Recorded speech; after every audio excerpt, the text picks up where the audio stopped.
ബഹുമാനപ്പെട്ട ഇമാമുൻ നവവി റളിയല്ലാഹു അൻഹു നിരന്തരം ഖുർആനിനെ സ്നേഹിക്കുന്ന മഹാനായിരുന്നു.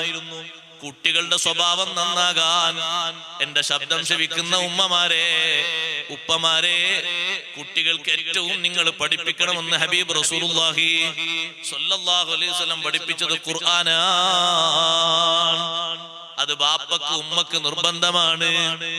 അതിന് കുട്ടികൾക്ക് വഴങ്ങി കിട്ടുന്നില്ലെങ്കിൽ ട്യൂഷൻ വെച്ചു കൊടുക്കണം.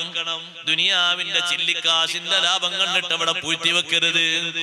ഒരു കുട്ടി ഖുർആൻ പഠിച്ചു നന്നായാൽ ബാപ്പയും ഉമ്മയും ദുനിയാവിലും ആഖിറത്തിലും അനുഗ്രഹീതരാണ്. ആ കുട്ടിയുടെ ഖുർആൻ ഒത്ത് സുന്ദരമായി കേൾക്കുമ്പോൾ മനസ്സിന് വരുന്നൊരു സന്തോഷമുണ്ട്. അതിന്റെ പേരാണ് ഖുർറത്തു ഐൻ, കൺകുളിർമ എന്ന്. അത് കണ്ണിന് മാത്രല്ല ഖൽബിനും ലഭിക്കണം. ആരാ ഇമാമത്ത് നിൽക്കുന്ന കുട്ടി? ആരാണ് ബാപ്പയുടെ അടുത്ത് ഖുർആൻ കൊണ്ട് ഓതുന്ന കുട്ടി? ആ കുട്ടി വലിയ ബിസിനസ് മാനാണ്. പക്ഷേ കുട്ടിക്കാലത്ത് ബാപ്പയും ഉമ്മയും തറുവാക്കിയ ഖുർആനില്ലേ സുന്ദരമായ രൂപത്തിൽ ഓതുന്നു. മുമ്പൊരിക്കൽ ഒരു പള്ളിയിൽ നിസ്കരിക്കാൻ കയറിയപ്പോ ഒരു കച്ചവടക്കാരൻ നിസ്കരിക്കുന്നുണ്ട്. അയാളെ പിന്നിൽ 4-5 സൊഫാളുകൾ ബാക്കിലുണ്ട്.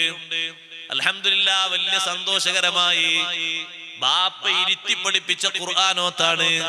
തജ്വീദിന് തെറ്റൂല. ഞാൻ ആദ്യം വിചാരിച്ചതോ പള്ളിയിലെ ഇമാമാണ്.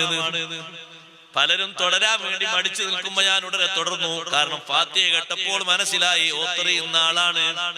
ഓത്തറിയുമെങ്കിൽ ബാക്കിയെല്ലാം അറിവുണ്ടാകും. ഫാത്തിഹ സൂറത്ത് വളരെ വൃത്തിയായി ഓതുന്നു. അന്വേഷിക്കുമ്പോൾ ആ നാട്ടിലെ ഒരു കച്ചവടക്കാരനാണ്. വലിയ സന്തോഷം തോന്നി. ഈ ഓത്തെങ്ങനെ കിട്ടിയെന്ന് ചോദിച്ചപ്പോ ബാപ്പ പഠിപ്പിച്ചതാണ്. ബാപ്പ കുട്ടിക്കാലത്ത് ഓത്ത് പഠിപ്പിച്ചു, ഇരുത്തി പഠിപ്പിച്ചു ഖുർആൻ. അദ്ദേഹവും ഒരുപാട് ബിരുദങ്ങളുള്ള ആളാണ്. പക്ഷേ ഖുർആൻ കുട്ടികൾക്ക് നന്നായി പഠിപ്പിക്കണം.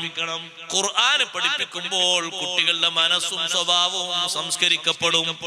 ഇമാം നവവി റളിയല്ലാഹു അൻഹു ചെറുപ്പത്തിൽ തന്നെ ബാപ്പയും ഉമ്മയും ഖുർആൻ ഓതി പഠിപ്പിച്ചപ്പോ ഗ്രൗണ്ടിൽ കുട്ടികൾ കളിക്കുന്നുണ്ടാകും. അങ്ങോട്ട് കൂട്ടുകാർ കൂട്ടിക്കൊണ്ടുപോകും. മഹാനവർകൾ ഇതുവരെ ഒരു കളിയിലും ഏർപ്പെട്ടിട്ടില്ല. 7 വയസ്സ്, 8 വയസ്സ്, 9 വയസ്സിൽ കളിക്കാൻ വേണ്ടി കുട്ടികൾ നിർബന്ധിപ്പിക്കുമ്പോ, കളിയുടെ പ്രായമാണത്. കുട്ടികൾക്ക് കളി ആ സമയത്ത് നല്ലതാണ്. മഹാനവർകൾ ഒരു ഭാഗത്തിൽ നിന്ന് ഖുർആൻ ഓതും. അങ്ങനെ ഈ ശൈലി കണ്ടതിലൂടെ നടന്നു പോകുന്നു. ഷെയ്ഖ് യാസീൻ യൂസുഫുൽ മറാക്കിശി റഹ്മത്തുള്ളാഹി അലൈഹി. ഇമാം മറാക്കിശി അന്നത്തെ വലിയൊരു പണ്ഡിതനാണ്. ആ പണ്ഡിതൻ ഈ കുട്ടിയെ വീക്ഷിക്കുകയാണ്. എല്ലാവരും കളിക്കുന്ന നേരത്തെ കുട്ടി കളിയിൽ ഏർപ്പെടുന്നില്ല.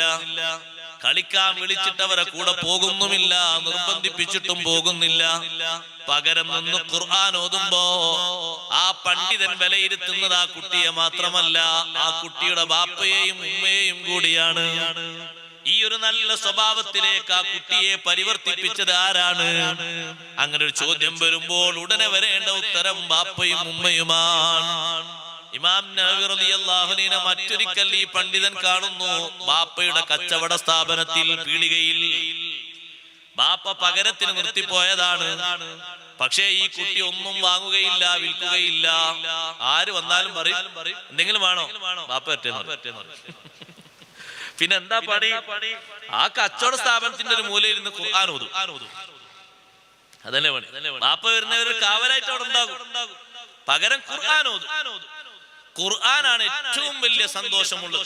ആ ഖുർആൻ അങ്ങ് ഏറ്റവും വലിയ അനുഗ്രഹതാണ്. നിങ്ങൾ പലരും പറയും നിങ്ങളുടെ മക്കളുടെ ക്വാളിഫൈഡ്. പക്ഷെ അതല്ല പറയാനുണ്ടാകേണ്ടത്. സന്തോഷായിട്ടുണ്ടാകേണ്ടത്. കിടക്കാൻ പോകുന്ന ഖബറിൽ ഒരു നിലക്കും ചോരാത്ത രീതിയിൽ ബാപ്പമാരെ ഉമ്മമാരെ നിത്യവസന്തമായി ഹദിയൊന്നും ചെയ്യണ്ട. ഖുർആൻ നേരാവണ്ണം ഓതാൻ അറിയുന്ന ആണ് പെണ്ണുണ്ടോ നിങ്ങളെ മക്കളിൽ?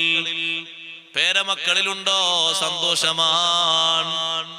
യാതൊരു തടസ്സവുമില്ലാതെ മണ്ണറ മണിയറയാക്കി കിടക്കാം. നല്ല റാഹത്തോടെ അന്തിയുറങ്ങാം. ആരും ശല്യത്തിന് വരില്ല. ആരും നിങ്ങളെ ഫിത്നയാക്കാൻ വരില്ല, പരീക്ഷിക്കാൻ വരില്ല. പക്ഷേ ആ ഒരു കഴിവില്ലാതെ ദുനിയാവിൽ ഏത് കഴിവുണ്ടായാലും ചെറുതാണ്. ദുനിയാവിൽ ബാക്കി എല്ലാ കഴിവുകൊണ്ട് പലരും പറയും അഭ്യസ്ത വിദ്യനാണ്. ആദ്യത്തെ അഭ്യാസം എന്താണെന്നറിയോ? ഗുസ്തിയല്ല, ഖുർആനോത്ത് തറുവാകലാണ്. നിങ്ങൾ ഈ സുന്ദരമായ മദ്രസ ഉണ്ടാക്കിയില്ലേ? രക്ഷിതാക്കളെല്ലാവരും കൂടി ഉസ്താദുമാരെ ഉപയോഗപ്പെടുത്തി ഖുർആൻ പഠിക്കണം.